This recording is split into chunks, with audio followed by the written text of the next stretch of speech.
I smiled foolishly. No, you look just like the one in my dream. She frowned and said, You were having a proper dream, right?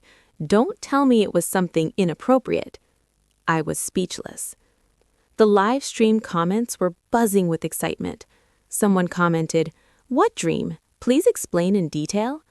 Another person wrote, Don't miss any details. I'm free. I could listen to this all day. Willow sat behind me on my bicycle, asking me to take her to the places we used to go to help me regain my memories. I said, Just don't add anything extra. Don't start making up bad things I didn't do just to tarnish my image. Willow snorted twice. We went to the cherry blossom tree where we first met, the corridor where we did homework together, and the cemetery where my grandfather was buried. In front of the old man's grave, Willow tightly nestled into my embrace. We stood in silence for a long time. Before we left, I told her I wanted to say a few words to my grandfather. I said, Go a little farther. Don't eavesdrop. I made sure Willow walked at least 10 meters away. Turning around, I bowed to the photo of the kindly old man. I said, Sorry for making your granddaughter wait for me all this time. Don't worry, I'll always be by Willow's side from now on, bullying her. After this couple's variety show aired, Willow and I became the most popular couple on the program. We were trending on the hot search every day. Countless new shows lined up to offer me scripts, but I turned them all down.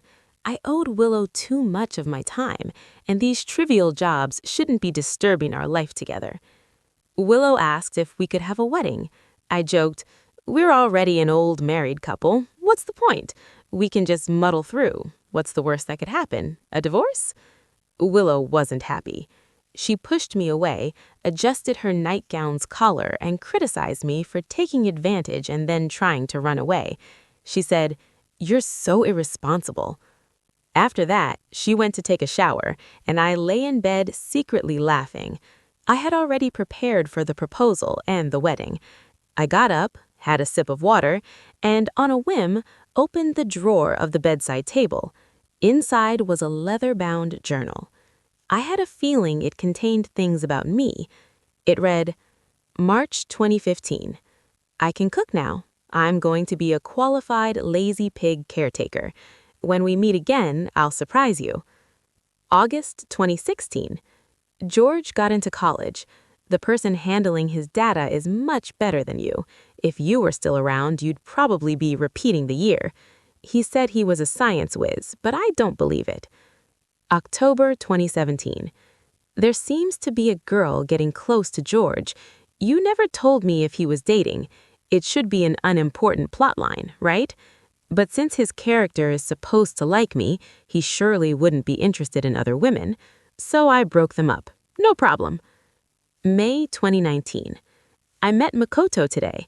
Just like you said, I accidentally tripped and almost fell into his arms. Luckily, I managed to stand up. But I don't like him at all. I think your plot is completely wrong. January 2020. Went back to the sanatorium to prepare for my grandfather's funeral.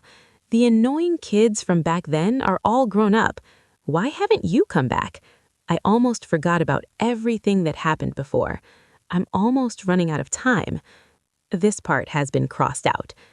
I can still hold on for a while, but you better hurry. September 2020. I had Dad sign Makoto to the company. Went to the set today to visit. You said in the novel this was the first time I met George. I happily prepared a bento with love, spent over an hour on it, but then I realized the person I was visiting wasn't you. Forget it. I ate it myself and just made George some instant noodles. November 2022. I married George. Every step I followed the plot you told me about, but you never kept your promise to show up. Will you ever show up? September 2024. Went to record a variety show. If you haven't shown up by this time, does that mean you won't come at all? If it weren't for you, I wouldn't have joined such a boring show, so you better show up immediately. Is it you? I can't bring myself to have expectations anymore. Is it really you? The diary ended there. I realized my face was covered with tears. I quickly wiped them away and shoved the journal back into the drawer. "Willow," I called. I ran to the bathroom door and knocked. I pulled out the ring and said, "Open the door, I have something for you." Before I could finish, the bathroom door opened just a crack. Willow's face peeked out through the gap. She frowned and said, "I'm taking a shower. What do you want?" "Oh, so that's what's going on." I nodded thoughtfully and said, "Can't hear clearly? Huh. Come on, let me come in and talk to you." The host in the video continued saying, "Willow's only flaw is that she's married, but that's fine. There are plenty of beautiful women out there. Let's move on to the next one." I quickly turned the video off. The atmosphere instantly became awkward. I lowered my head and focused on my food, pretending nothing had happened, but I could feel Willow's gaze fixed firmly on me. Um, I cleared my throat deliberately. "Don't get the wrong idea. I'm not interested in you anymore." The video I was watching earlier was just me looking for a potential remarriage partner. It has nothing to do with you. Willow frowned, her eyes locked onto every subtle expression on my face, as if she were trying to catch me lying. I met her gaze calmly. At this point, all I wanted was the divorce and my share of the assets. I had absolutely no interest in her body. I stood up to clear away the takeout boxes, deliberately putting distance between us. Just as I straightened up, Willow suddenly spoke. "You've been acting different lately." I nodded. "Haven't you heard? A wise person knows how to adapt to circumstances. I've adapted. I understand my own limitations now. I won't bother you anymore." Willow didn't reply. Her gaze remained heavy as she continued studying me. I returned to my room, planning to scroll through my phone as usual, but that annoying video pops up again. Irritated, I left a comment. "Don't worry, she'll be back on the market soon. Untouched, good as new." The first day of my let it be attitude ended, and on the second day, my indifference reached a whole new level. The morning assembly was scheduled at 8 a.m. While everyone else was busy getting ready to head out, I casually threw on an old man's shirt, slipped into a pair of slippers, and yawned my way downstairs. Willow and Maria were tidying up the room. Makoto, the male lead, was helping carry everyone's large bags, while veteran actor David was busy hauling equipment for the activity. The moment I appeared, the audience had opinions. One comment read, "Where did this creepy old man come from? What's with that flashy bag? He's not doing any work, just trying to grab attention and milk views." I sat at the far end of the lobby, as far away from Willow as possible. Unexpectedly, Willow broke her usual pattern and walked over to sit beside me. I was speechless. Does she have some kind of personality disorder? Not only that, but I felt like Willow was watching me closely today. Her gaze lingered on me as if she were observing my every move. Did she hear what I said yesterday? Was she worried I might cause trouble on the show today, so she was keeping an eye on me? The task for the day was to climb a mountain and then have a picnic at the summit. I immediately went to the production team. "Do we really have to climb? I'd rather take the cable car." The staff looked surprised. "If you do that, your group won't have enough footage. The edited segment will be too short." No problem. Was I really someone who cared about screen time? I'm happy to give up my screen time for everyone else. Unfortunately, the production team didn't agree. They had paid me precisely to stir things up. The reason I was blacklisted yet constantly trending was because my agency was extremely good at manufacturing hype.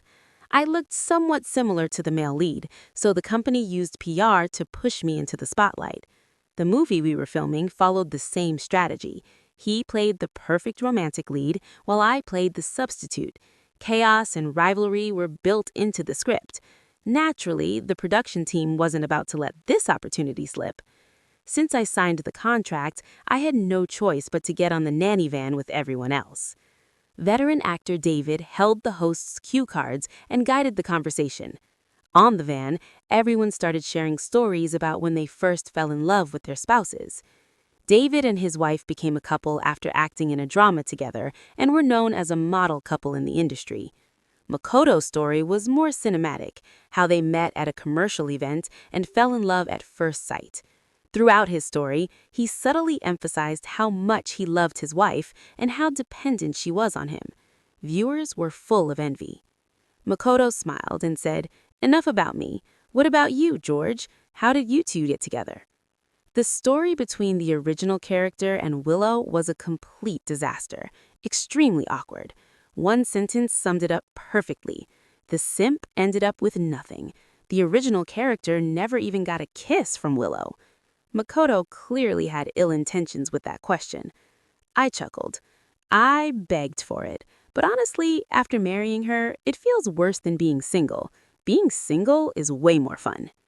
The entire van fell silent. Everyone maintained their professional composure, their expressions unreadable. No one responded. Veteran actor David finally broke the silence, laughing. "Ha ha, newlyweds always have some friction. When Anna and I first got married, we were the same. Every time we fought, I wanted a divorce right away." Just as he finished speaking, Willow lowered her head. Her face flushed bright red as she said softly, "Actually, I've liked George since high school." A giant question mark popped up over my head. Everyone else looked just as confused. I turned to Willow. "Did you eat the sandwich this morning? Did it poison you?" David's wife, Anna, quickly stepped in to smooth things over. "Ha ha, George looks stunned. Don't just stand there. Go comfort your wife. If you don't pamper your wife, do you expect someone else to?" The atmosphere immediately lightened. Everyone seemed convinced that Willow and I were just having a conflict because of yesterday's incident. Off camera, I rolled my eyes at Willow. To my surprise, she didn't get angry. Instead, her peach blossom eyes stayed fixed on me, her lips pressed tightly together. She kept staring. After a while, I couldn't take it anymore.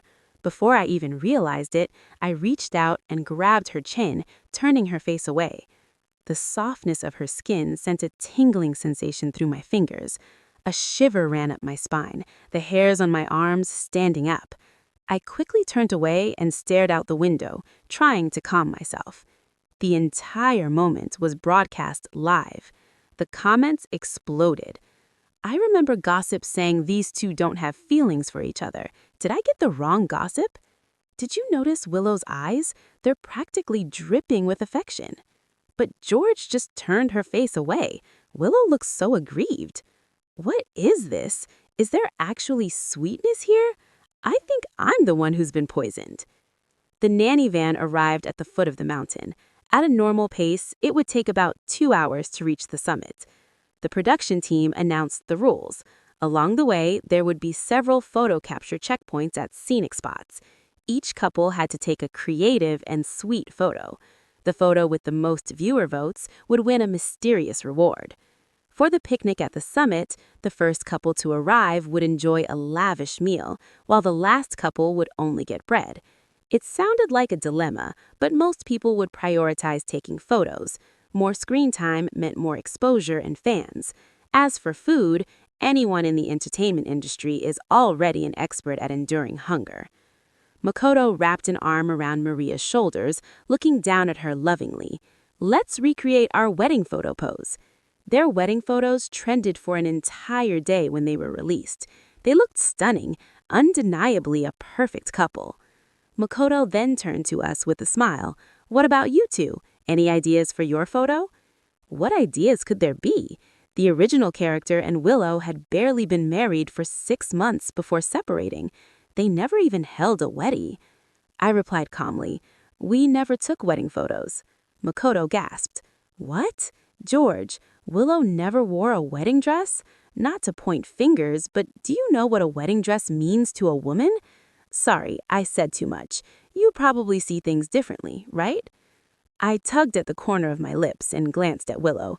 She blinked at me, not reacting the way I expected her to. She didn't back Makoto up.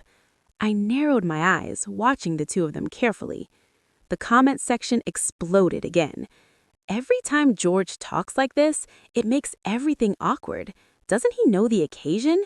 This is a wedding reality show. He's sabotaging it. Please, the production team loves this. This is exactly the kind of drama they want. Look at the viewer count skyrocket. There were 3 routes up the mountain. Each team drew lots to decide their path. Afterwards, everyone split up, and the once crowded group scattered. Only 3 filming crew members stayed with Willow and me. At this point, it felt almost as if we were alone. I didn't want to talk to Willow.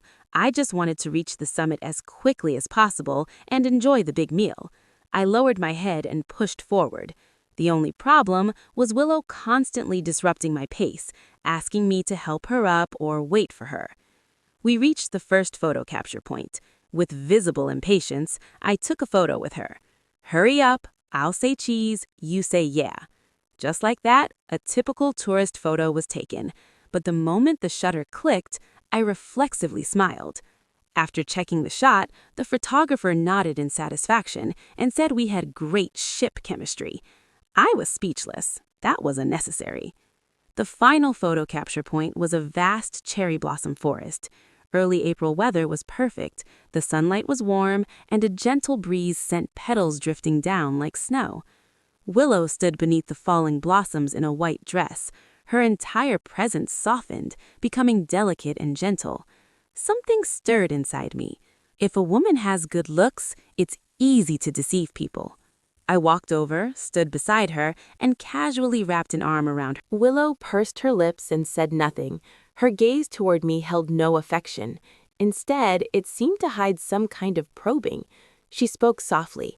"I'll add money. After the divorce, I'll give you another $1 billion. I got so excited I lost all sense of composure. My emotions were all over the place, and I said, "What money? The main thing is I just want to help you out." It takes a lot of skill for a photographer to capture a beautiful shot while someone is running. Luckily, the staff the production team hired were from Bizarre Wedding, experts at taking the sweetest photos of fake couples. I ran back and forth several times, but still couldn't meet the photographer's requirements. $1 billion, $1 billion. Whether I could relax after the divorce depended on now. The staff directed us. "Come on, hug her. Get closer, don't stand so far apart." I reached out and pulled her closer. She lost her balance and had no choice but to grab my waist. Then I looked down at her and our eyes met. She looked gentle, her eyes holding a faint smile. The photographer shouted, "Perfect, just like that." But the moment the photographer said, "Okay," Willow blushed and pushed me away. I was speechless. It was her idea to take the photo in the first place. She walked over to the photographer and they showed her the shot. Curious, I wanted to lean over to see it too, but Willow pouted and urged me to leave. She said, "Aren't you in a hurry to grab lunch?" Fair point. When we reached the top of the mountain, our team was indeed the first to arrive. I decided to speak to Willow. I said, "Just so you know, even if you're not happy with the photos, the payment still stands." Willow shot me a look. I felt guilty. I had earned the money way too easily. I said, "I'll give you a 9.99% discount at most." After saying that, I rushed toward the food table, eager to dive into the meal. To my surprise, the food was fresh seafood and other ingredients. I was speechless. I'm a kitchen killer. I only know how to make dark cuisine. Willow, a rich young lady, definitely knows how to cook either. David's team had steak, Makoto was eating bread, and I was eating raw food. I grabbed a few leaves of lettuce and some mayonnaise and invited Willow to join me for a salad. Willow shot me a look and said, "I know how to cook." To my amazement, Willow tied her long hair back, rolled up her sleeves, and with her slender fingers, she cut the vegetables with precision. I couldn't help at all, so I stood by offering compliments. I praised her. "Wow, you're cutting it so neatly. Wow, it smells amazing. Wow." Before I could finish my wows, Willow gave me an annoyed look, telling me to go away. I was speechless, but still I put aside my grievances and brought her a chair. When the other teams arrived after climbing up the mountain, they saw this scene. I was slumped in a lounge chair, half asleep, while Willow was preparing the food. David said, "George, your wife is amazing."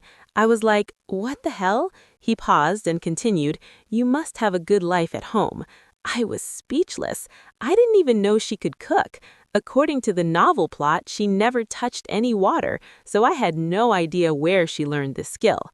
Everyone gathered around to watch. Only one person walked up to my side, blocking the camera with his back. It was Makoto. He wore an expression I had never seen before. Under that twisted face, there was resentment, as if he were the evil male antagonist. He didn't say a word, just glared at me with intense hostility for about 10 seconds. I was confused. Isn't his character supposed to be the one who doesn't want Willow? Why is he so hostile toward me, a minor character? Willow's cooking was broadcast live. The comments on the live stream went wild. Some wrote, "With a wife like that, what else do you need? I'm hungry, just ordered takeout." When the seafood fried rice came out, I had to admit Willow's cooking was amazing. Not only was it delicious, but it was also beautifully plated. What's that saying? To win a man's heart, you must first win his stomach. Willow, as my fake wife, wasn't too bad after all. After the meal, everyone played games and chatted. I noticed that after Willow left the room, Makoto also found an excuse to go outside. Something's going on. I quickly followed them, eavesdropping. Makoto said, "Willow, can I ask you for a favor?" What? Isn't he supposed to be Willow's love interest? Why is his tone so formal? Unfortunately, I only overheard that one sentence and couldn't catch the rest of the conversation. But from what I could gather, Makoto seemed to be asking her for something, but Willow shook her head coldly. Makoto looked troubled. I slipped away before they noticed me. Carrying this new discovery, I returned to the villa. Before Willow went back to her room, I couldn't help but ask, "What's going on between you and Makoto?" Willow replied, "What do you mean?" I said, "I saw that Makoto has feelings for you. You two like each other, so why didn't you get married back then?" Willow's face became cold as ice. I pledged, "Don't worry, I understand the professional ethics of ex-husbands. I won't say anything outside." Willow snorted and said, "How do you know I like him? Isn't that the plot of the novel? How could I be wrong?" I said, "It's all over the internet. Everyone says you're his fan. Otherwise, why would the Liu family be so eager to promote Makoto? It's probably because she wanted her family to support her idol." Willow frowned and said, "George, I've never lied." I was confused. What does that mean? Suddenly, that line popped into my mind. I've always liked George since high school. Uh-oh, it seems like the plot has taken a major detour, and as a transmitter, I'm completely in the dark. What should I do now? Answer: adapt. First, observe. I returned to the lobby on the first floor, scrolling through my phone absently, jumping between apps mindlessly. Suddenly, I noticed the official program account had posted the photos from this morning's shoot. David and Anna's photos were fairly standard, the usual couple poses. What made them special was the sweetness between the two, like old married couples. Makoto and Maria's photos were quite beautiful, one of them holding hands while running, the other a princess carry. Finally, it was my turn with Willow's photo. In the picture, I had my arm around her shoulder, smiling, while Willow leaned toward me, turning her face and gazing up at me. The photographer was so skilled, even a tourist photo like this looked full of emotion. I swiped right, and the last photo caught my eye. In this one, cherry blossoms were scattered in the air above us. I was running toward Willow, and under the strong sunlight, my figure was slightly transparent, while Willow's figure was in shadow. The play of light and shadow, the motion and stillness, this photo was absolutely stunning. The live stream comments were going wild. People were commenting, "This photo has such an amazing atmosphere. A lonely little girl waits for the boy who's traveled back through time to meet her.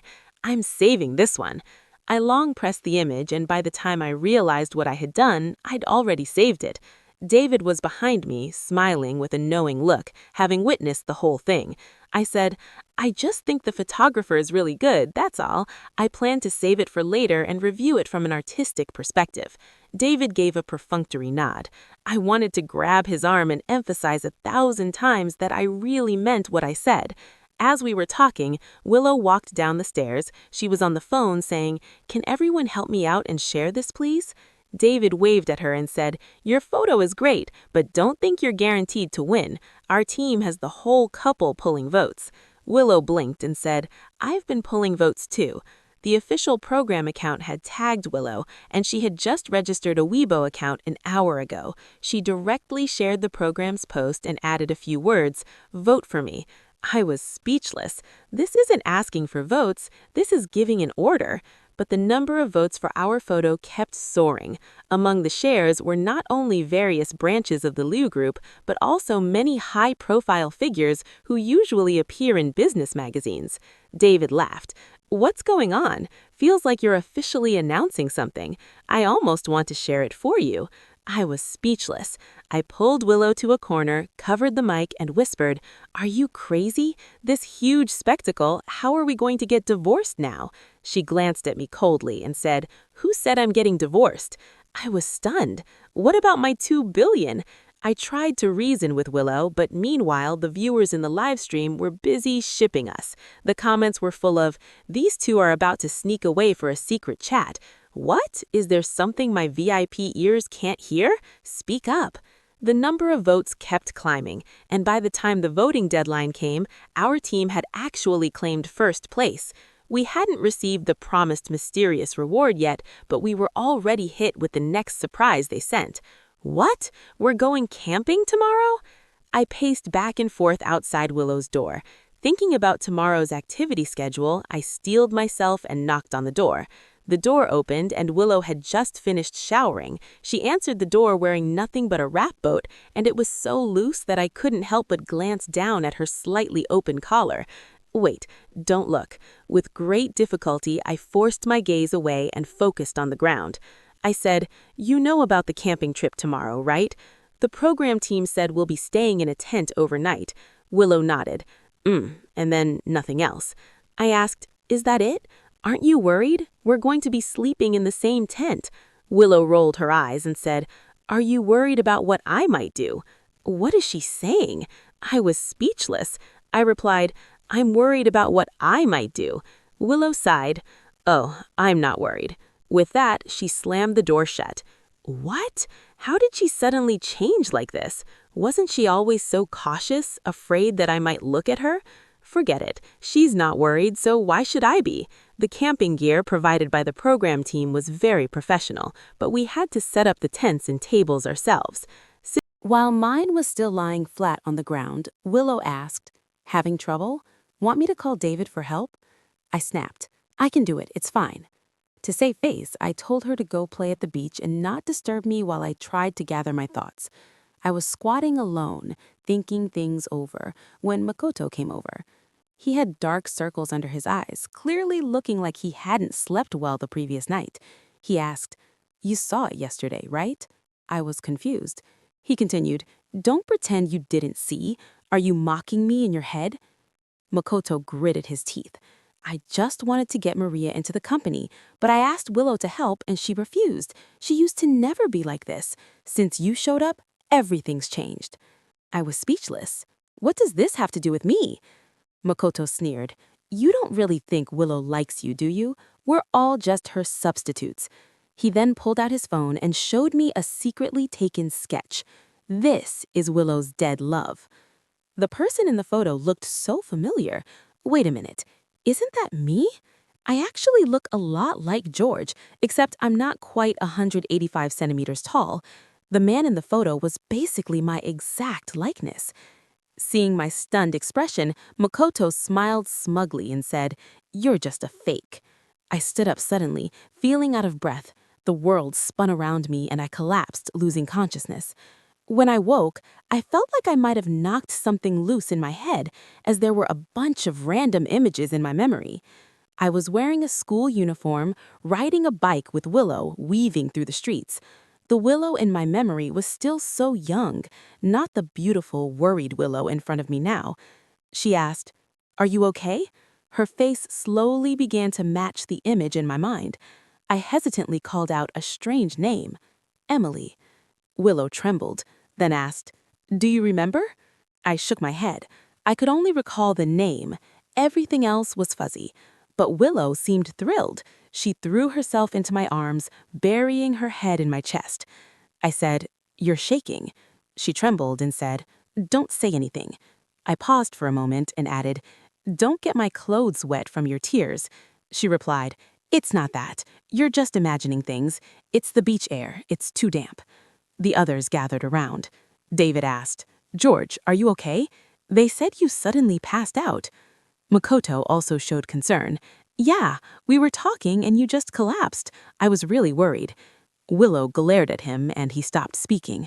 I quickly tried to cover, saying, "It's probably just anemia. Don't worry about me." Anna teased. Willow was so scared we didn't even realize what was happening and she rushed right over. I instinctively tightened Willow's hand. David added, "Well, you rest for now. I've already set up the tent for you." I nodded in agreement, and then it hit me. Wait, does this mean we're sleeping together tonight? I dragged my feet, delaying until everyone else had gone to sleep, and then reluctantly headed back to the tent. Willow rolled her eyes. "You finally decided to come back?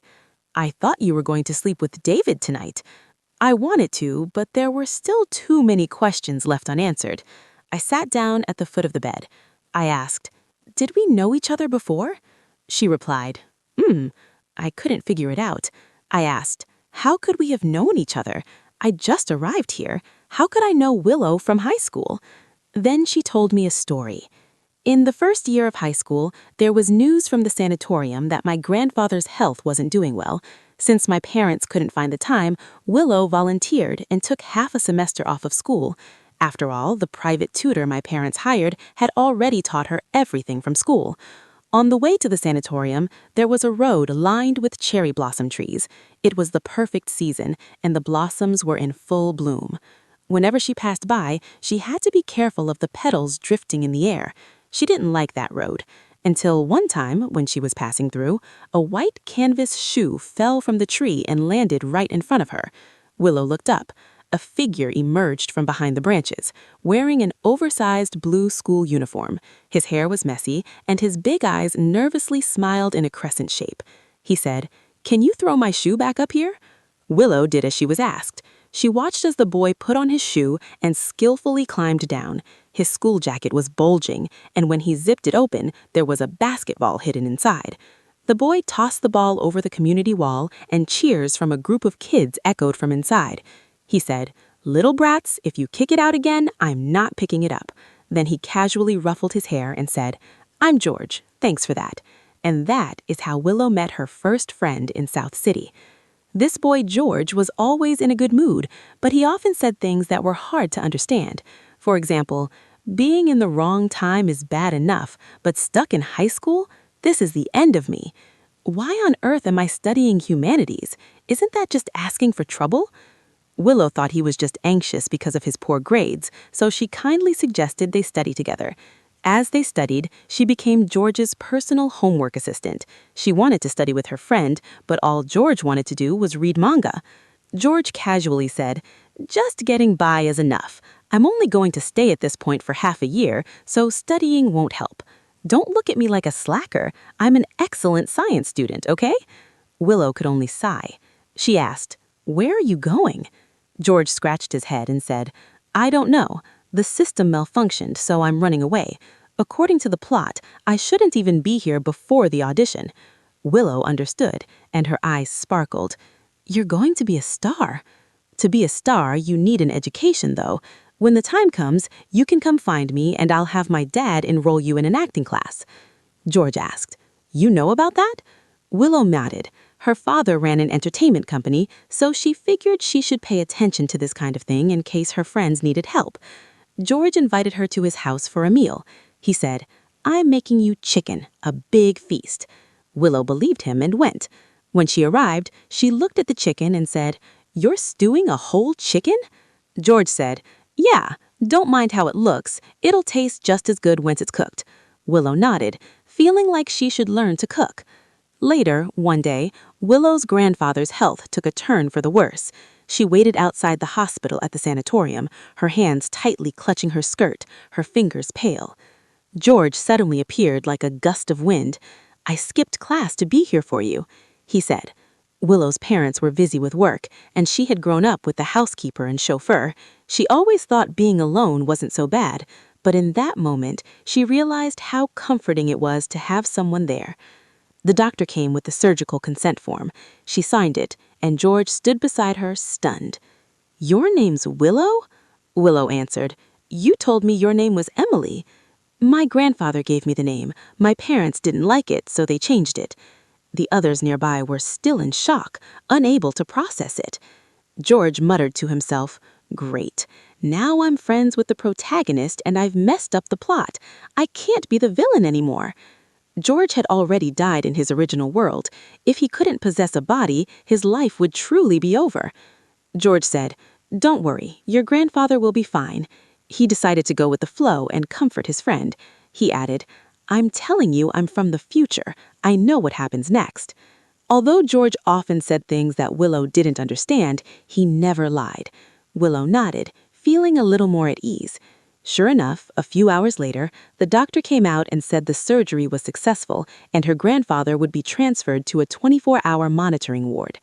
At that moment, George received a long-awaited system notification. "The timeline has been fixed. You will leave the plot tomorrow." George hesitated for a moment, but decided to tell Willow. After all, his body would be soon controlled by the system and his actions would follow the novel script where he played the foolish villain. The plot couldn't be messed with. If it was, he might never be able to enter this world again. His fate was now in Willow's hands. George said, "I'm going to tell you something that sounds completely unbelievable, but you have to believe it's all true. You're going to fall in love with someone named Makoto." Willow shook her head, denying it immediately. "I will never like him." George, unconcerned, said, "You haven't even met him yet. The novel says it's love at first sight for you two. Come on, stop interrupting me. Just listen. Then I'll keep chasing you until we get married." "What are you laughing at? Pay attention." Willow furrowed her brow. Her delicate features were still pure and youthful, but her eyes were already full of insight. She nodded and said, "I get it. I'll let everything follow the plot." George said, "Just make sure you come back soon." Willow nodded. "No problem. If all goes well, we'll meet again in 5 years." Willow asked one last question. "What did you originally look like?" George said, "Pretty much the same as now, just not as tall." That day, after George went home, Willow sat on a bench downstairs in his neighborhood all night. The street lamp cast her shadow. The next day, she saw a familiar boy walking down from the building and walking right past her. He truly didn't recognize her anymore. Heartbroken, she stood up and returned to the sanatorium, passing by that road lined with cherry blossom trees again. The petals were long gone, and the branches were bare. Later, just as George had predicted, she met Makoto, so she followed the plot step by step, helping him and asking her father to help him get into the drama. The only difference from the story was that Makoto confessed to her in front of everyone. She coldly rejected him. Makoto, shocked, looked at her and asked, "How is this possible? How could you not like me?" Willow ordered her bodyguard to escort him away, saying, "Don't let him near me again or you'll lose your job." George had become famous, but the boy she once knew still hadn't shown up. He'd said they'd meet in 5 years, but now